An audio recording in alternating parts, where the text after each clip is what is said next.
Boa noite, na graça e na paz do Senhor Jesus. Vocês estão bem? Amém. Glória a Deus. Nós vamos dar continuidade a essa série que se iniciou há 2 semanas, que é Convergência. Essa série ela trata, é um estudo sobre o livro de Efésios.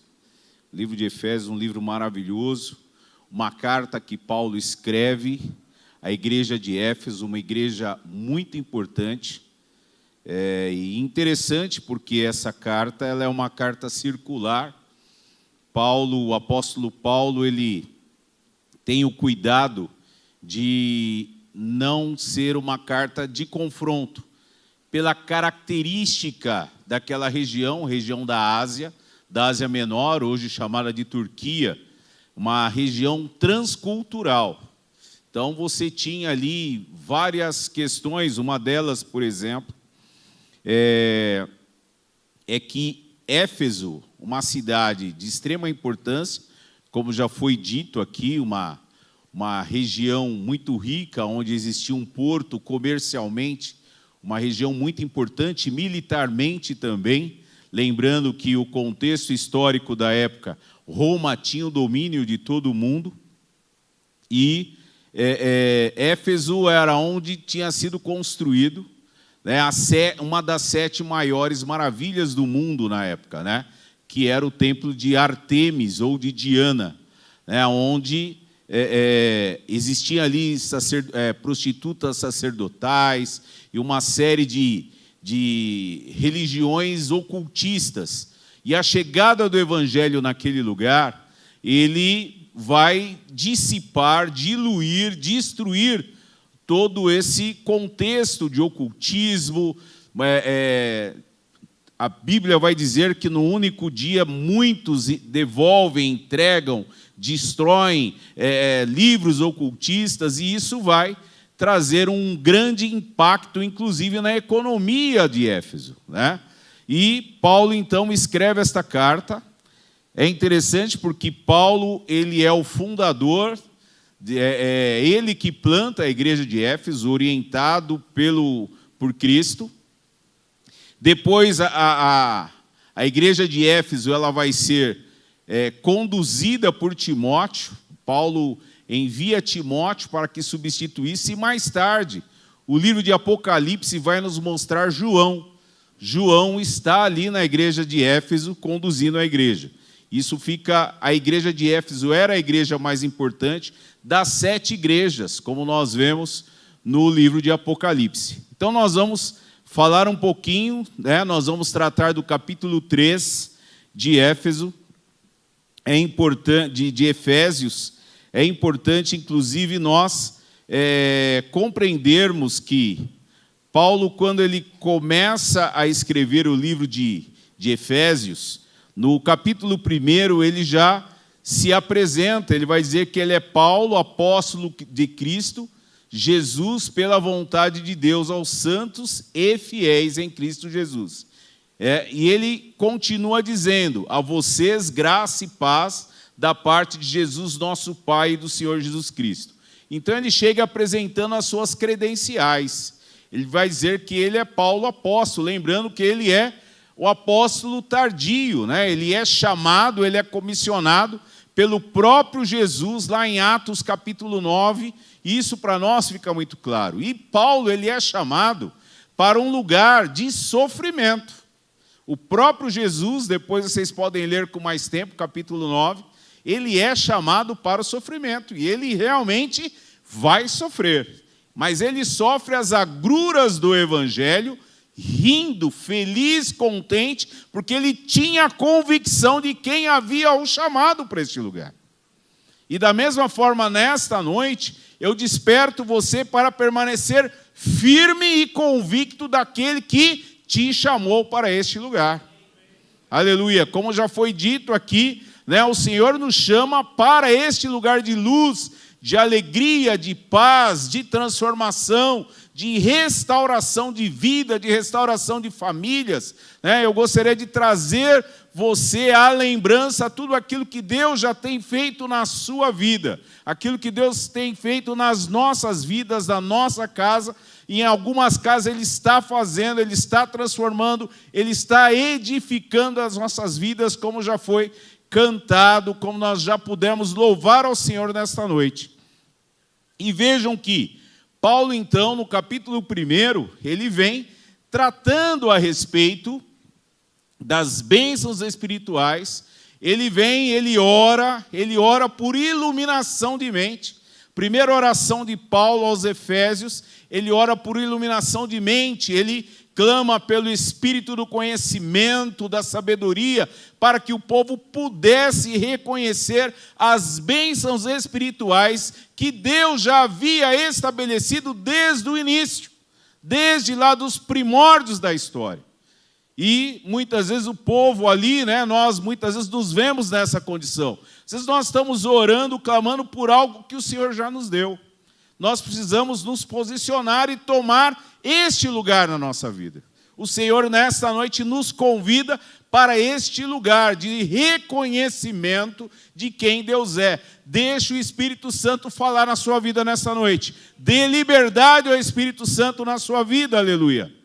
E vejam que no capítulo 2, nós encontramos, então, Paulo tratando a respeito da nova vida em Cristo. Paulo tratando a respeito de uma nova família. E é interessante que aqui ele vai dizer que judeus e gentios estavam juntos. O Senhor Deus chama este povo agora para este lugar. O Senhor chama este povo para que se formasse uma nova família em Cristo. E a partir então do capítulo 3, que nós vamos conversar um pouco agora, nós vamos ver que Paulo então se apresenta novamente e ele vai dizer: por esta razão, eu, Paulo, sou prisioneiro de Cristo Jesus, por amor de vocês, gentios. Vejam que interessante. No capítulo 1, Paulo se apresenta como um apóstolo. No capítulo 3, Paulo vai dizer: eu estou preso. Estou preso. Mas ele estava preso por quem? Por Roma.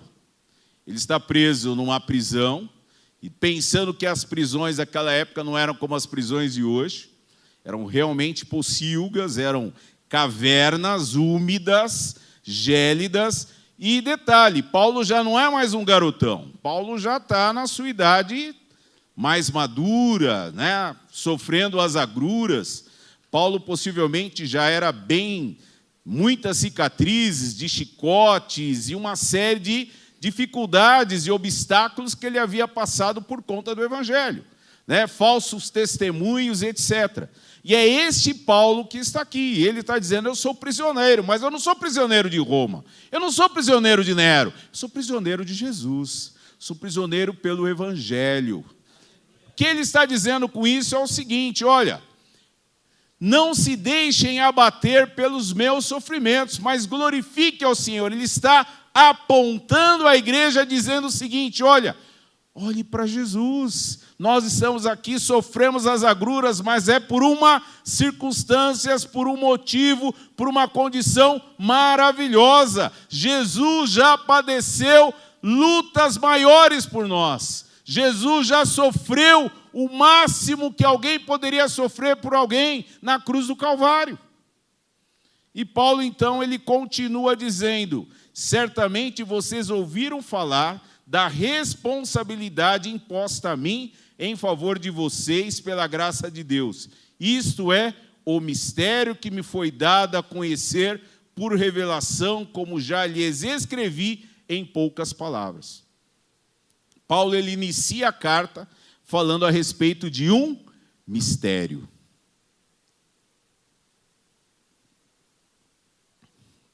É interessante, porque mistério sempre é algo que chama a atenção do ser humano. Falou em mistério, o ser humano, ele quer saber o que está acontecendo. Né? Mistério, né? Mistério, o que é? Né? É igual quando você fala para alguém assim: Rapaz, eu tenho um segredo, mas eu não posso te contar. Você já viu isso ou não? Os curiosos, os ansiosos, então, começam até a secar, né? Cara, conta para mim, eu não vou contar para ninguém. Vejam que Paulo vai dizer que este mistério estava guardado com o Senhor, mas haveria de ser revelado. Vejam que, a partir do versículo 3, e a partir do 4, ele vai dizer: ao lerem isso, vocês poderão entender a minha compreensão do mistério de Cristo. Esse mistério não foi dado a conhecer aos homens de outras gerações, mas agora foi revelado pelo Espírito aos santos apóstolos e profetas de Deus.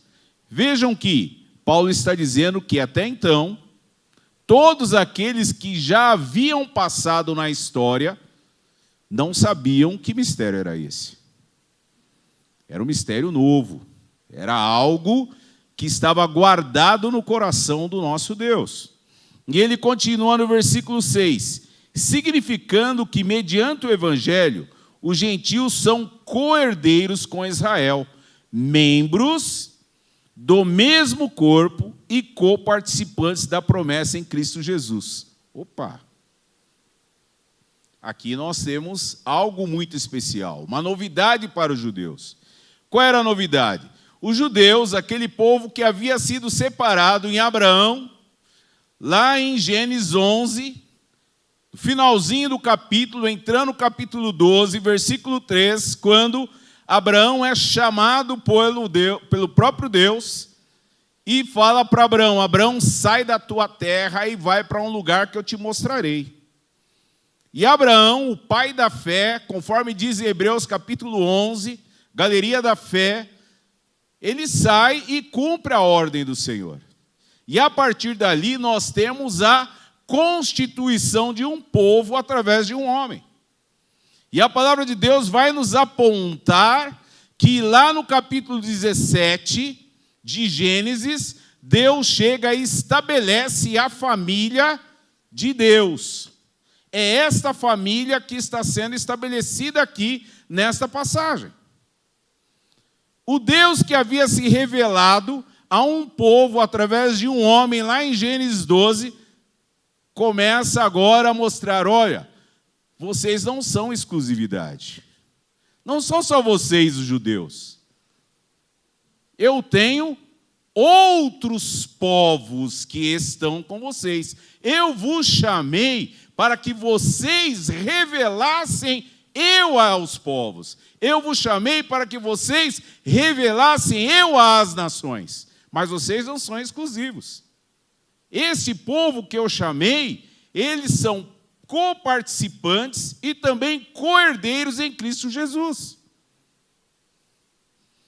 Um povo, vejam que o judeu, lá em Marcos capítulo 11, vai nos mostrar que o templo de Herodes, inclusive, que havia sido construído e alguns anos depois é destruído, e o próprio Cristo já havia revelado isso.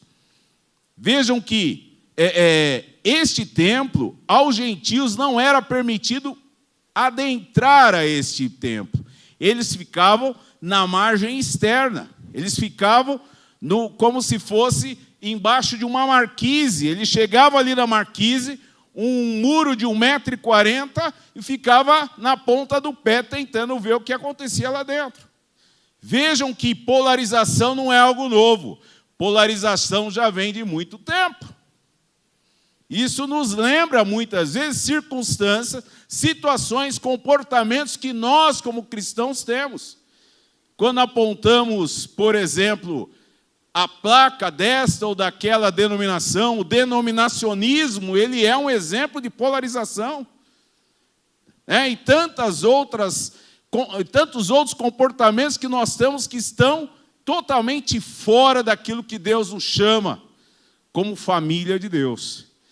E Paulo, então, aponta para isso. O próprio Paulo já havia sofrido uma prisão e açoites em função de adentrar com um gentio além do espaço que era permitido, pela lei judaica. E vejam que então ele continua no versículo 9. Embora eu seja o menor dos menores de todos os santos, foi-me concedida esta graça de anunciar aos gentios as insondáveis riquezas de Cristo. Quais são as insondáveis riquezas de Cristo? O Evangelho. O Evangelho, a palavra do caminho. E aí ele continua. E esclarecer a todos a administração deste mistério, que durante as épocas passadas foi mantido oculto em Deus, que criou todas as coisas. E agora então ele vai revelar qual é esse mistério.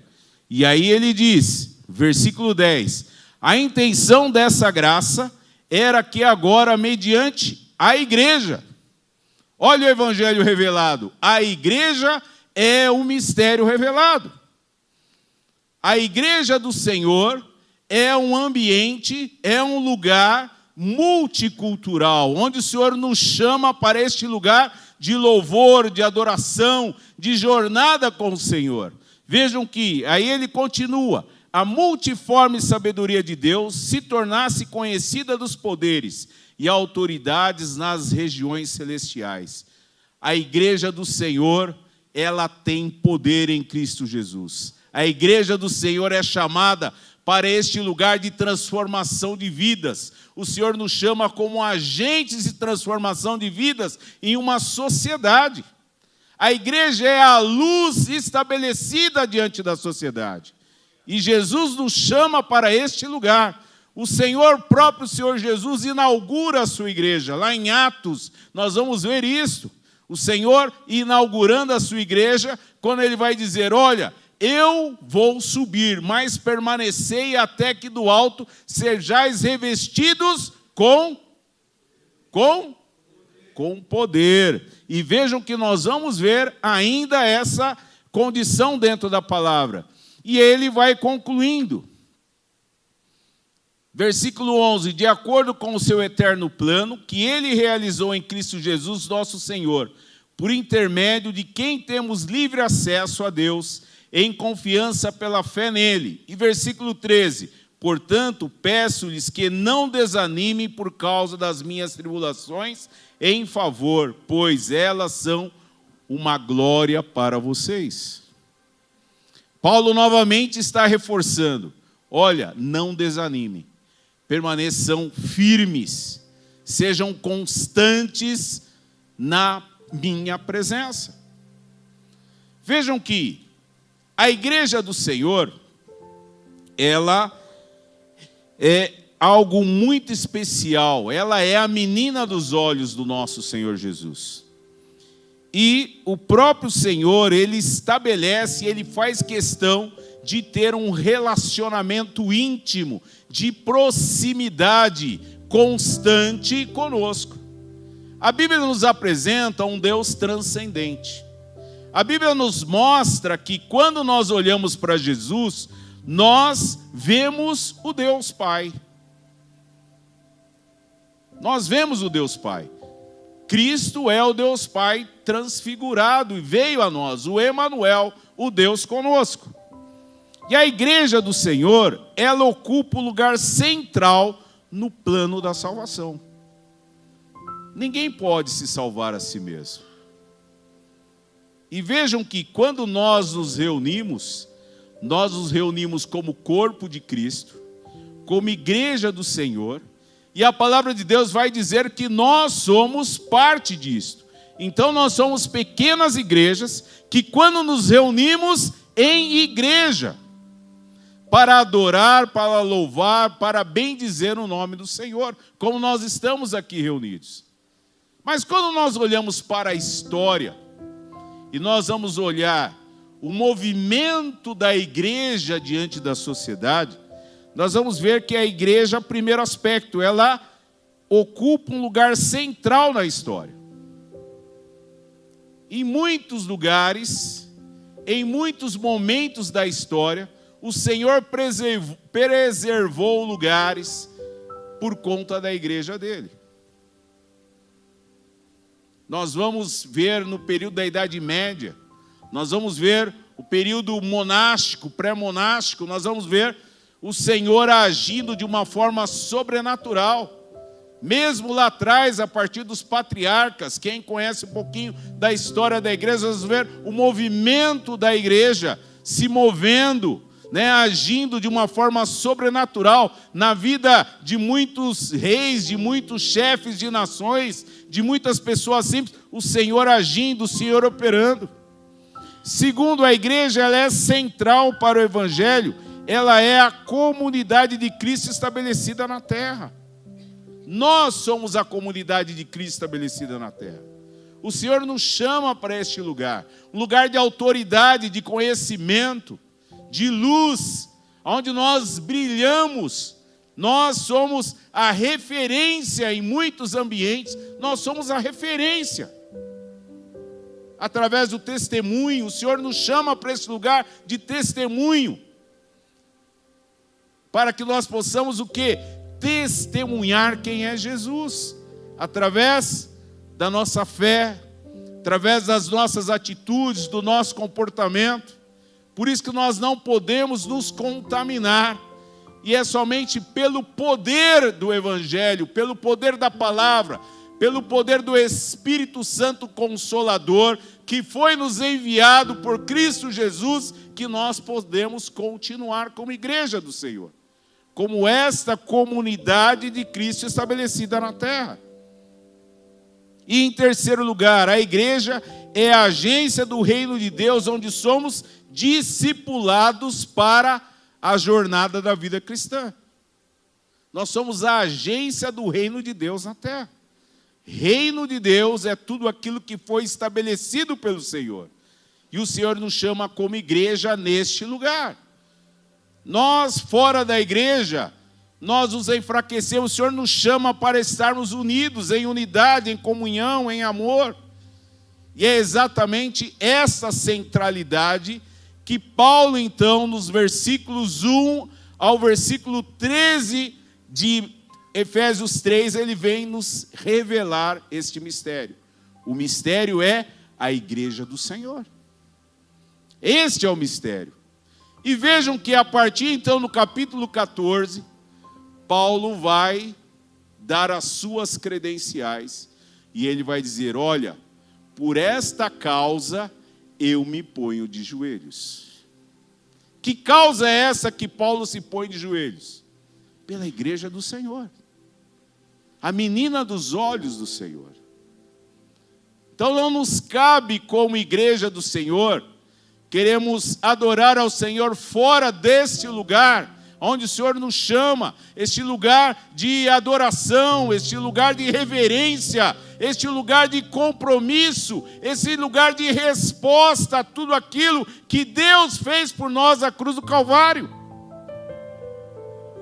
O Senhor nos quer unidos e reunidos, respondendo e correspondendo ao seu sublime e poderoso amor. E é por conta disso que Paulo, então, ele vai dizer, a partir do versículo 14, por essa razão, ajoelho-me diante do Pai. E aqui nós temos algo muito interessante. Isso era tão importante que aos judeus, e Paulo não era só judeu, Paulo era judeu dos judeus. Ele vai dizer isso lá no início da carta. Olha, eu sou chamado por este lugar. E ele ainda lembra isso quando nós vamos lá para Atos, capítulo 26, quando ele está diante de Festo, diante do rei Agripa. Ele vai dizer, olha, eu sou judeu dos judeus, eu perseguia. Quando alguém ia ser condenado, eu inclusive votava no júri a favor da condenação desses homens, e agora eu estou aqui prisioneiro. É este Paulo, e ele deixa isso muito claro. E este Paulo que está agora de joelhos dobrados, orando por esta igreja que havia sido perseguida lá. Em Atos 9 nós vamos ver o próprio Jesus dizendo, Saulo, Saulo, por que me persegue, Saulo? Mas ele foi alcançado pela graça, pela misericórdia do Senhor, como eu e como você também. Aleluia. Vejam que esse fato, essa situação é tão importante que ele então, de joelhos dobrados, numa cultura que orava em pé, ele começa no versículo 15, do qual recebe o nome toda a família nos céus e na terra. É interessante que essa expressão família, no original, ela deixa muito revelado a figura do pai. Nós somos revelados a partir daquilo que nós somos gerados. Nós somos gerados no Pai. E ele aponta exatamente para Gênesis. Nós somos uma família, mas nós somos uma família gerada em amor na cruz do Calvário. Em todo tempo, nós não podemos esquecer isso, meus irmãos e irmãs. Em todo tempo, dos momentos de dificuldade, dos momentos de luta, nos momentos de contrariedade. Porque quando está tudo a favor, está tudo bacana, né? Quando o mar não está caudaloso, quando o céu não está nublado, chuvoso, tempestuoso, está tudo bom. Mas quando vem as dificuldades, quando vem as lutas, como bate na porta de todos. A luta bate na minha porta, como bate na sua porta também. No nosso ambiente de trabalho, no nosso ambiente familiar, nos nossos recursos financeiros. Mas em todo tempo, o Senhor nos chama para este lugar de permanecermos firmes e fiéis. Até quando? Até a volta dele. Até a volta. E não está longe, hein? Não está longe. Vejam que aí ele continua no versículo 16. Oro para que com as suas gloriosas riquezas ele os fortaleça do íntimo do seu ser com poder por meio do seu Espírito. Olha que maravilha. O que Paulo está pedindo aqui? Ele vem diante agora do Senhor e vem dizer: Senhor, oro para que com as suas gloriosas riquezas. Quais são as gloriosas riquezas do Senhor? Que riqueza é esta? Que glória é esta? Quando nós vamos refletir a gloriosa riqueza do Senhor, nós estamos falando aqui da somatória de seus atributos. A teologia sistemática vai nos dizer que existem os atributos de Deus comunicáveis e incomunicáveis. Atributos incomunicáveis: onisciência, onipotência, onipresença. Né?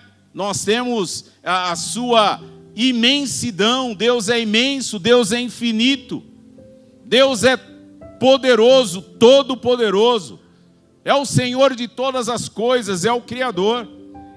Mas existem também os atributos comunicáveis. Por exemplo, a generosidade, ela é um atributo, uma qualidade comunicável de Deus. O amor é comunicável. A bondade é comunicável. A alegria é comunicável. Não na mesma proporção, dimensão do nosso Deus, mas é comunicável. Nós temos o DNA do Pai. Está na nossa genética. Se nós somos chamados a imagem e semelhança do Pai, fomos gerados em Cristo Jesus, além de nós termos o DNA do Pai, nós recebemos a transfusão de sangue. Porque nós somos lavados e remidos no sangue de Cristo, aleluia. Glória a Deus.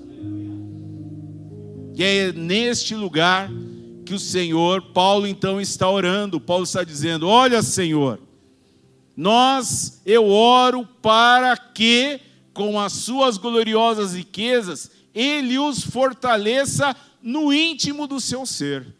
No íntimo do nosso ser. Lá no íntimo, lá no profundo da nossa alma, da nossa mente, seja dissipado o quê? Toda autossuficiência. Nós temos uma tendência, muitas vezes, a darmos lugar a tantas outras coisas, a fecharmos os nossos ouvidos.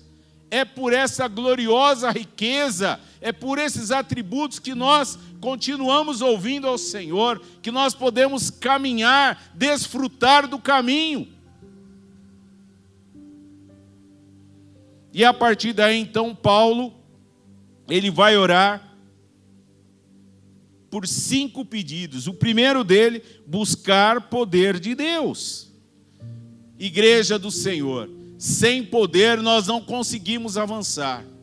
E é o poder do Espírito Santo que se revela em nós e nos revela em todo o tempo este amor, que nos revela a palavra. A palavra de Deus vai nos dizer que é o Espírito Santo quem convence o homem. Convence o homem do quê? Das suas fraquezas, dos seus pecados, do juízo de Deus. Porque nós, a nossa régua, não nos permite a nossa régua moral. Quando nós vamos muitas vezes falar do amor de Cristo para alguém, alguém vira para nós e diz assim: não, mas eu sou um bom pai, eu sou um bom profissional, eu cumpro com as minhas obrigações diante do governo, eu pago meus impostos, eu levo meu filho para a escola todo dia, eu levo minha mulher para jantar pelo menos 2 vezes por mês, nem que seja ali no cachorro quente, né? Então ele tem uma régua moral. E é o poder de Deus que nos revela que nós dependemos plenamente do amor, da graça e do poder de Deus nas nossas vidas. Nós carecemos, igreja, do poder de Deus. É pelo poder de Deus que nós continuamos a caminhar. É pelo poder de Deus que nós nos movemos, aleluia.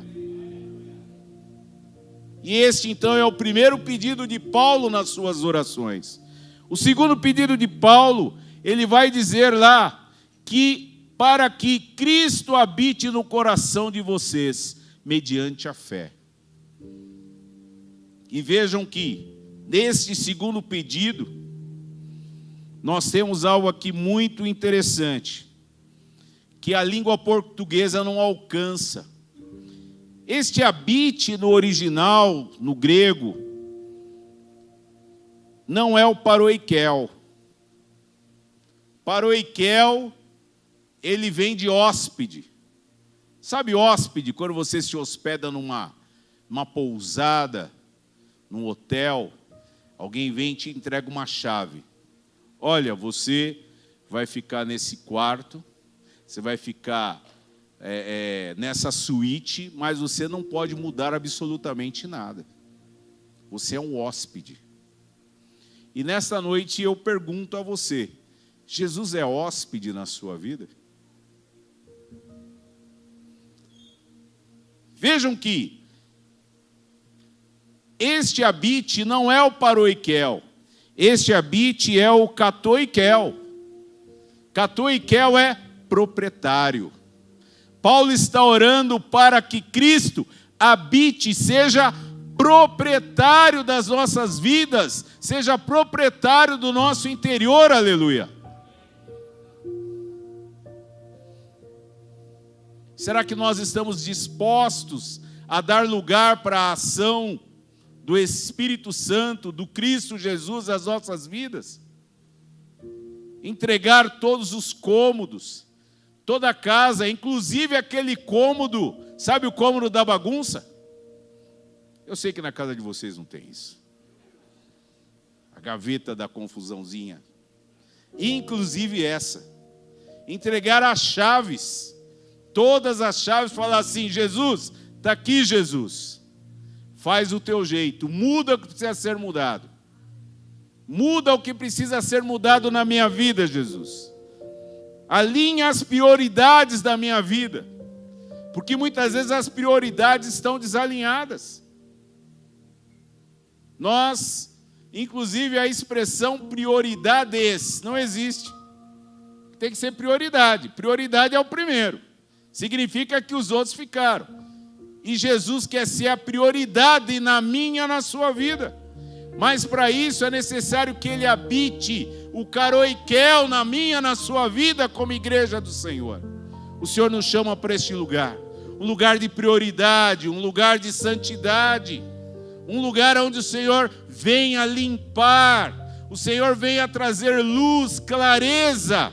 Ele se revele em nós e através de nós ao mundo. A nossa família, o nosso ambiente de trabalho, por onde andamos, no trânsito. O Senhor quer habitar. E para Ele habitar na minha, na sua vida, é necessário poder. É necessário nós nos dispormos, darmos liberdade à ação do Espírito Santo. Reconhecermos a nossa total dependência do Senhor. E é nesse lugar que o Senhor nos chama. Cristo quer habitar no seu coração, no meu coração. Deus quer, o próprio Cristo, Ele quer fazer morada nas nossas vidas. Em terceiro, Paulo vem orando e ele continua: e oro para que estejamos arraigados e alicerçados em amor. Arraigados e alicerçados em amor. É o terceiro pedido de Paulo nesta oração. E é interessante que ele usa aqui uma expressão da botânica, da biologia. Arraigados nos lembra o quê? Uma árvore. Seja ela pequena, seja ela grande, as árvores maiores, a principal característica dela, para que ela tenha estabilidade, é profundidade de raiz. Profundidade de raiz. Como aquela árvore plantada junto a ribeiros de águas, que dá o seu fruto em bom tempo. Quando a gente desce para o litoral, quando você vai pescar, quando você passa por um mangue, às vezes você vê aquelas raízes grandes. Eu gosto sempre de imaginar essa passagem aqui, arraigados uma seringueira. Já viu a raiz da seringueira? Você já viu alguma seringueira tombada aí em algum lugar? Aqui a gente não pode falar da palmeira, porque a gente não tem muito contato com a palmeira do Líbano, como diz a passagem. Mas a seringueira, eu me lembro que tinha uma seringueira no quintal da casa quando eu era menino. Aquela seringueira, ela vai tomando conta, ela vai, não tem para ela. E é isso que eu penso. E qual é a principal característica? Estabilidade. E Paulo também vai traz um outro exemplo. Um exemplo agora da engenharia, da edificação. Alicerçados. Alicerçados, pensa em fundamento, em bem estruturado. Uma sondagem bem feita, estabelecido sobre solo bom, sobre rocha.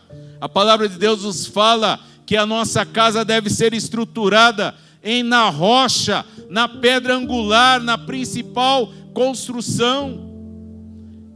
E isso nos mostra estabilidade. O Senhor nos quer num lugar de estabilidade, independente das lutas, das crises, das dificuldades, aleluia. Nós temos convicção daquele que estabeleceu as promessas na minha e na sua vida. Mas tão importante, ou mais importante do que as promessas, é o Deus da promessa. E a palavra de Deus vai nos chamar a atenção para estabilidade. Vai nos falar sobre amor, mas vai também nos tratar sobre a fé. E outro dia eu ainda comentava com o pessoal do Inters. A palavra de Deus vai nos dizer que fé é o firme fundamento das coisas que não se esperam, mas que se esperam, que se creem. Mas existe um autor que ele vai dizer também que fé é confiar no caráter de Deus. E como que eu conheço o caráter de Deus? Quando eu conheço a Deus, quando eu caminho com Deus. E como eu conheço a Deus, como eu caminho com Deus? Conhecendo a palavra de Deus. Não tem como eu conhecer a Deus sem buscar o conhecimento da palavra, o Deus da palavra. Não adianta eu chegar aqui no domingo, 2 horas, 1h30 de culto, 45 minutos, 1 hora de palavra, 30 minutos de louvor e eu vou embora. E aí eu só vou novamente deparar com 1 hora, 1h30 na célula ali e Bíblia, e devocional, e oração. O meu velho pai dizia que o que sustenta o crente, o que dá sustância para o crente, o que fortalece o crente é a vitamina BO.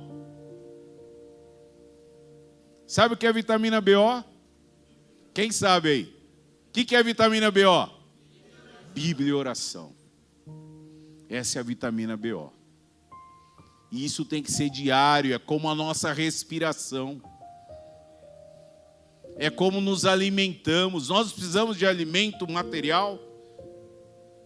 Nós não precisamos muitas vezes de alimento emocional. Você está bonito, nossa, como você está forte. Nossa, como... né? Mas nós precisamos principalmente de alimento espiritual. E este alimento espiritual é só através da Bíblia e da oração. E isso é essencial para as nossas vidas. E Paulo, então, ele vai abrir os nossos olhos para que nós estejamos fundamentados no Senhor. Estáveis nas promessas e na verdade que só provém do Senhor. Essa, então, é a terceira. Primeiro, buscar o poder de Deus. Segundo, que Cristo habite no nosso coração. Que Ele comande, que Ele governe as nossas vidas. Terceiro, que nós tenhamos estabilidade nele, que sejamos arraigados e alicerçados, fundamentados nele. Em quarto lugar, ele vem dizendo: vocês possam juntamente com todos os santos compreender a largura e o comprimento, a altura e a profundidade, e conhecer o amor de Cristo que excede todo o entendimento. Aqui é algo muito especial porque ele vai usar uma expressão geométrica. Ele vai tratar sobre a largura, o comprimento, a altura e a profundidade do amor. Qual que é a expressão do amor de Deus? Qual que é a expressão? O versículo-chave da Bíblia nos mostra isso. João 3,16, porque Deus amou o mundo de tal maneira que entregou o seu Filho para que todo aquele que nele crê não pereça, mas tenha a vida eterna. E como isso vai se dar, era necessário que somente pelo sangue de Cristo Jesus os pecados fossem cobertos. E agora quando Deus ora de lá, Ele não vê mais o Rafael, Ele não vê mais o pastor Fernando, Ele não vê mais a pastora Silceia, Ele não vê mais o Paulo, Ele não vê mais você ou eu, mas Ele vê Jesus Cristo, aleluia. E isso se deu através da cruz do Calvário. Essa é a expressão da largura, da profundidade, do comprimento e da altura. É a cruz do Calvário, é Jesus que morreu por mim e por você, que comprou a nossa redenção, aleluia.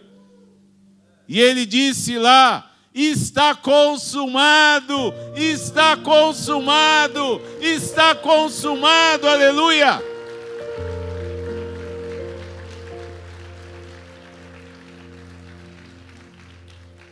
Mas vejam que há algo ainda muito especial nesse pedido de Paulo. Nós temos aqui duas palavras: a palavra compreender e a palavra conhecer. São palavras que aparentemente têm o mesmo sentido, mas é meramente aparente. Porque a palavra compreender, o sentido dela aqui é o nível de intelectualidade, de racionalidade. E a palavra conhecer é o sentido de intimidade. O Senhor não quer simplesmente que nós nos aproximemos dele em intelectualidade e em racionalidade. A fé é algo racional. A fé é algo que se estabelece no intelecto. Mas Ele quer muito mais do que isso. Ele quer caminhar, Ele quer que nós vivamos em intimidade com Ele, aleluia, através do Santo Espírito do Senhor. A palavra de Deus nos chama nesta noite, meus queridos, para vivermos um tempo de intimidade com o Espírito Santo. Acrescente nas suas orações: Senhor, eu quero caminhar em intimidade contigo. Senhor, me permita ser mais íntimo de Ti. Intimidade, nós nunca precisamos tanto de intimidade. A palavra de Deus diz: eu não vos chamo mais servo, mas tenho vos chamado amigos. O amigo, ele sabe o que o outro faz. O Senhor nos chama para este lugar. O Senhor nos chama para um lugar de intimidade, de caminharmos com Ele em unidade, em comunhão. E quando um filho clama ao Pai em intimidade, ele não fica usando expressões rebuscadas, expressões cheias de termos, de voz. Não. É papai. Papai, eu preciso. Papai, olha por mim. O Senhor nos chama para este lugar de intimidade, de caminhar com Ele, de viver em todo o tempo. Busque intimidade com o Senhor. Nessa noite eu te pergunto, você tem intimidade com o Senhor? Você que está aí na sua casa, você tem vivido intimidade com o Senhor? Intimidade com o Espírito Santo. Eu clamo ao Senhor nesta noite, Senhor, aguça os nossos sentidos, para que nós possamos sentir e viver a Tua presença, Senhor. Nós precisamos mais da Tua presença, Senhor. Eu oro por uma igreja apaixonada pela presença do Espírito Santo. Eu oro por uma igreja apaixonada pela palavra de Deus. Aleluia! Eu oro por uma igreja apaixonada por oração, por caminhar em intimidade com o Senhor, por clamar, por viver, por suplicar, por ouvir o Senhor falando. Aleluia! Eu oro por esse tempo, como igreja edificando em Cristo, como igreja do Senhor na terra, como igreja do Senhor na nossa nação. Nós precisamos estar posicionados em intimidade, e esse posicionamento ele é radical. Não é um posicionamento radical. Nós temos que ser violentos nesse posicionamento como igreja do Senhor. Violentos no aspecto espiritual, tá? Deixar isso claro. Não é MMA agora, a gente vai sair aí pegada de, né? Não. Mas nós precisamos ser violentos espiritualmente. Clamar, suplicar ao Senhor. Investirmos horas de oração. Investirmos horas de leitura da palavra. Nós investimos horas em tanto tempo. Se nós perguntarmos nessa noite, em que você tem sido roubado? Em que eu tenho sido roubado? No tempo. No tempo. E eu ainda disse esses dias o perigo de nós lermos a Bíblia no celular. Não é o melhor lugar para nós lermos a Bíblia. Porque você está lendo a Bíblia, e aí o que acontece? Aparece lá uma mensagem. O que você faz? Você fica curioso. Que mistério é esse aí?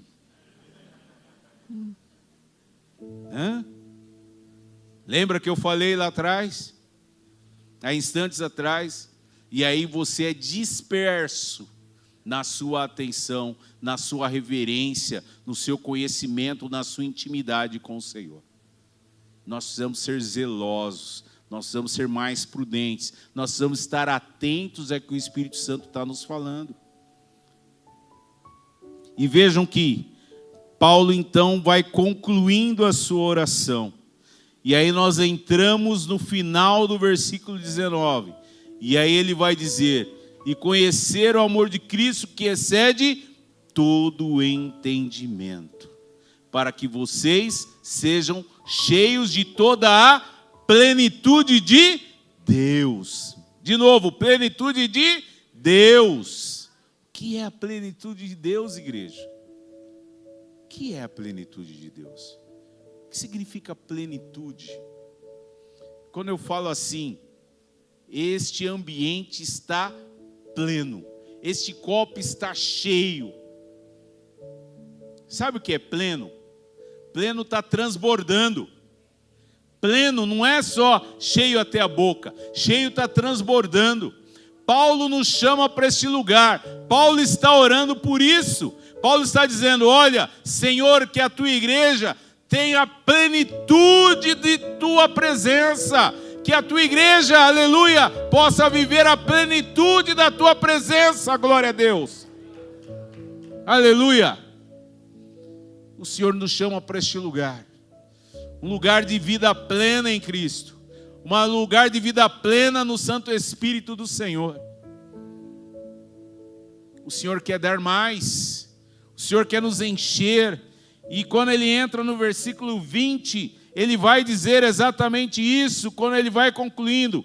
Porque aquele que é capaz de fazer infinitamente mais do que tudo que pedimos ou pensamos, de acordo com o seu poder que atua em nós, aleluia. O poder de Deus atua em mim, atua em você, aleluia. Nós somos a igreja do Senhor e o Senhor nos chama para este lugar de vivermos e estarmos cheios, transbordantes da plenitude de Deus, aleluia. Da plenitude da palavra, da plenitude da presença do Senhor. Vamos ficar em pé, aleluia. Eu te convido nesta noite a se posicionar, a reconhecer, a dar liberdade à ação do Espírito Santo, para que você, para que eu, para que nós como igreja do Senhor, sejamos cheios de Deus, cheios da presença de Deus, para que nós possamos viver um tempo novo de intimidade com o Espírito Santo, para que nós possamos sermos cada dia mais apaixonados pelo poder de Deus, da presença do Senhor, a palavra do Senhor. Eu te chamo para este lugar, aleluia.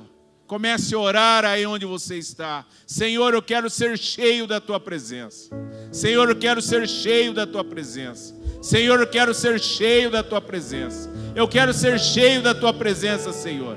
Muda na minha vida, Senhor, aquilo que me impede de ser cheio da tua presença.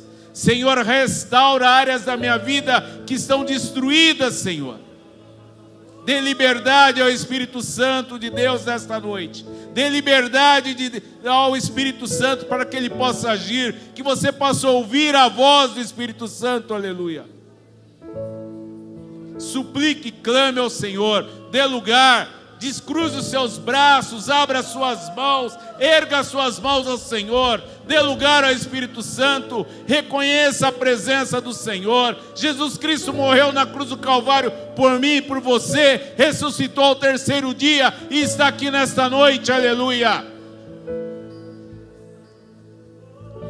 Abra a sua boca, adore ao Senhor com a sua voz, adora ao Senhor com as suas mãos, adora ao Senhor com o seu corpo, adora ao Senhor com a sua alma, aleluia. Você aí na sua casa, levante-se desse sofá, levante-se dessa cama, também se posicione diante do Senhor, dê lugar à ação do Espírito Santo, aleluia. O Senhor quer fazer algo novo, o Senhor tem uma porção nova e fresca, aleluia. O Senhor tem uma porção nova e fresca para nós nesta noite. Aleluia. Senhor, eu oro, Pai. Eu oro, Senhor, por mudança de comportamento. Oh, Espírito Santo, só Tu podes fazer, Espírito Santo. Só o Senhor pode transformar. Só o Senhor pode restaurar vidas, famílias. Senhor, eu oro por cura, eu oro por estabilidade, Senhor. Eu oro por fortalecimento de fé, espírito de sabedoria, espírito do conhecimento, espírito da verdade. Capacita a tua igreja para buscar a tua presença, para viver na tua presença, para ser cada dia mais apaixonado pela tua presença, pelo teu poder, Senhor. Revela-te a nós nessa noite, aleluia. Revela-te a nós nessa noite, Senhor. Aleluia. Sejam dissipadas todas as fortalezas, sejam dissipada toda a resistência, em nome de Jesus. Está repreendido, está anulado toda a resistência está quebrada agora. Toda fortaleza de mente, todo sofisma caia por terra agora, em nome de Jesus, em nome de Jesus. Aleluia. Ripa lava súbias. Aleluia. Céu, aleluia. Meu fundamento. Aleluia. Sobre a rocha eu quero estar, nele eu estarei seguro. Eu posso me alegrar em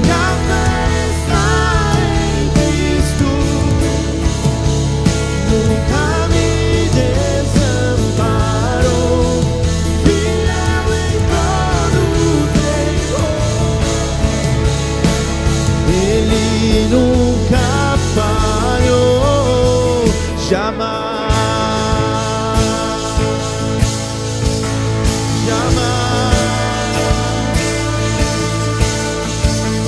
Jamais falhará, nunca falhará, jamais, jamais, jamais, jamais falhará, nunca falhará.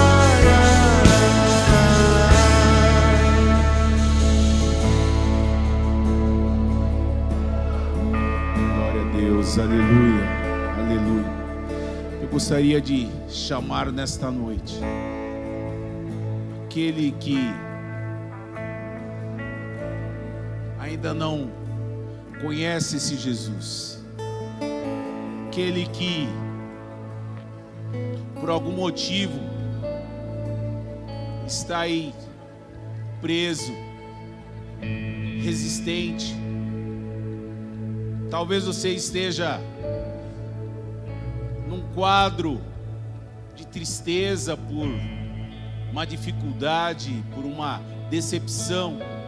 Eu quero te dizer nesta noite o seguinte: Jesus Cristo é a esperança que não decepciona.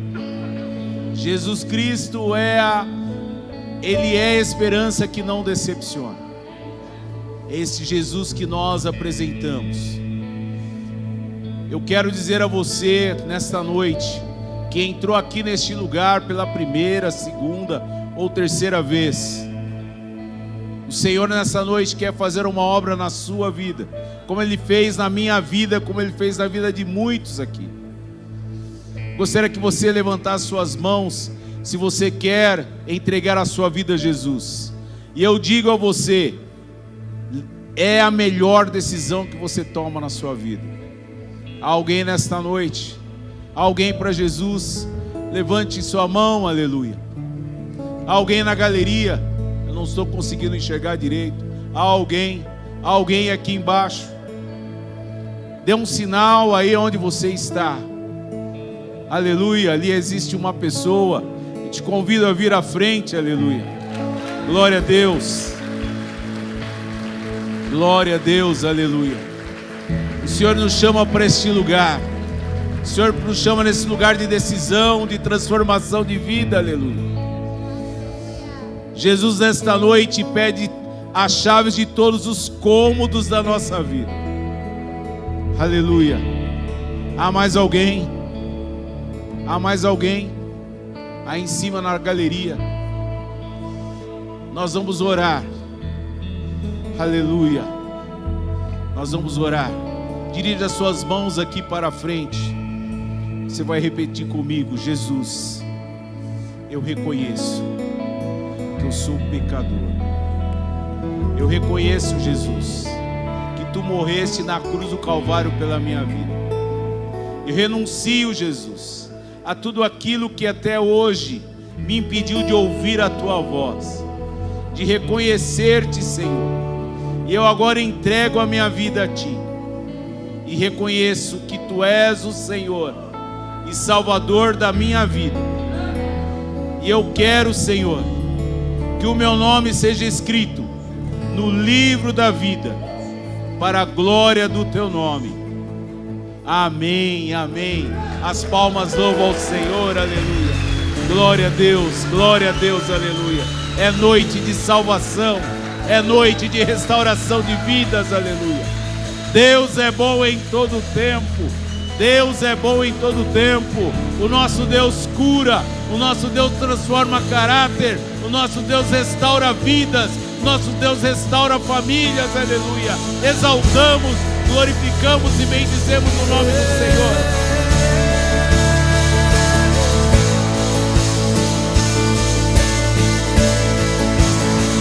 Teu nome é poderoso, Teu nome é vida,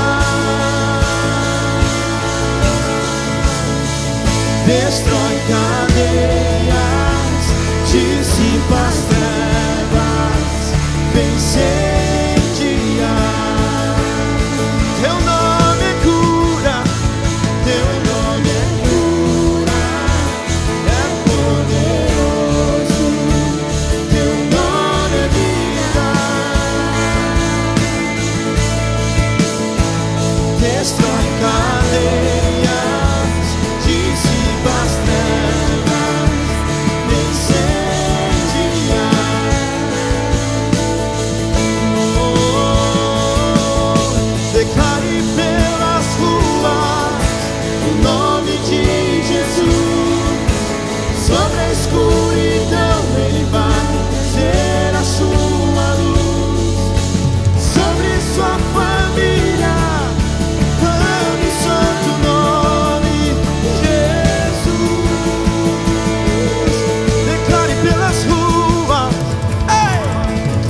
Aleluia, aleluia.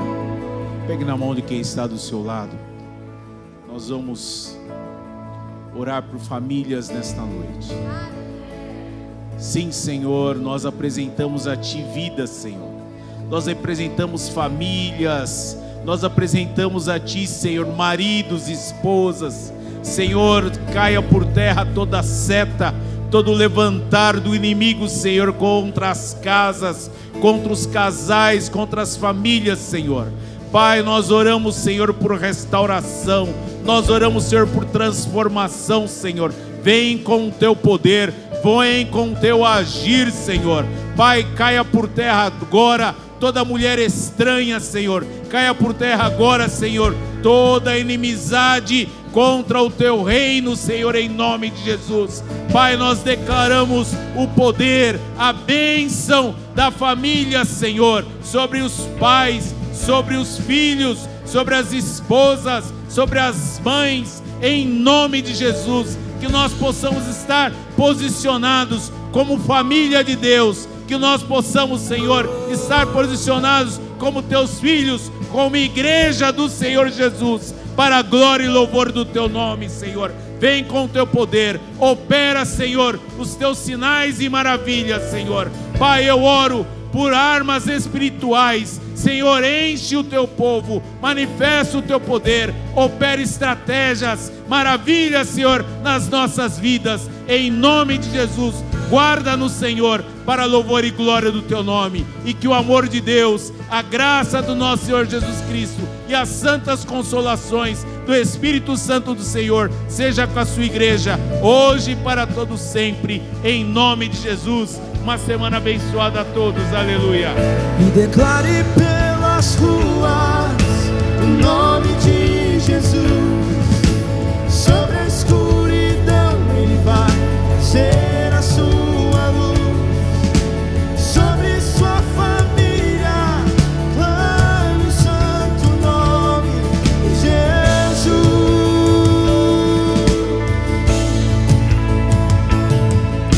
Declare pelas ruas o nome de Jesus. Sobre a escuridão